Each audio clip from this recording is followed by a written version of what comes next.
ស្ដីទាំងអស់គ្នាវីដេអូមួយនេះខ្ញុំនឹងបង្ហាញពីរបៀបពង្រីកនិងបង្រួមគម្លាតអក្សរជាទូទៅបញ្ហាទាំងអស់នេះយើងជួបច្រើននៅពេលដែលយើងប្រើប្រាស់ជាភាសាខ្មែរបើយើងប្រើភាសាអង់គ្លេសអត់យើងអត់សូវជួបបញ្ហាទាំងនេះទេដូចជាក់ស្ដែងដោយពាក្យចំណូលគឺណសអូគឺនៅខាងលើចំណែកអក្សរឡគឺនៅខាងក្រោមបើសិនជាទាំងអស់គ្នាធ្វើការតម្លាក់កន្លែងចំនេះយើងធ្វើការ enter ចំខាងក្រោមយើងធ្វើបែបហ្នឹងបានប៉ុន្តែយើងនឹងសល់ space កន្លែងនេះយើងមើលទៅវាអត់ស្អាតទេអញ្ចឹងវិធីមួយនេះវានឹងល្អប្រសើរជាងការ enter ចុះក្រោមទៀតដំបូងយើងត្រូវធ្វើការ select ជាមុនសិនឥ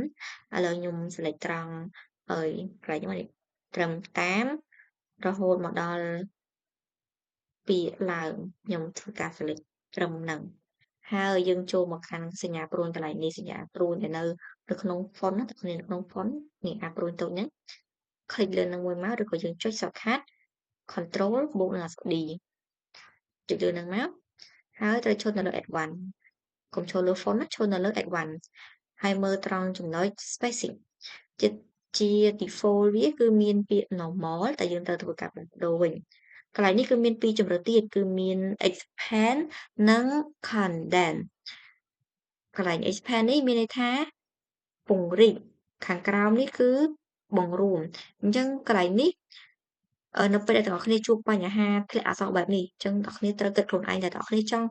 បរិច្អក្សរហ្នឹងឲ្យវាគន្លាតធំជាងមុនបន្តិចឬក៏ចង់បរួមគឺគិតថាហ្នឹងទៅប៉ុន្តែកន្លែងនេះខ្ញុំចង់ធ្វើការបរិច្គលាតអក្សរឲ្យវាធំជាងហ្នឹងតិចមកដើម្បីឲ្យ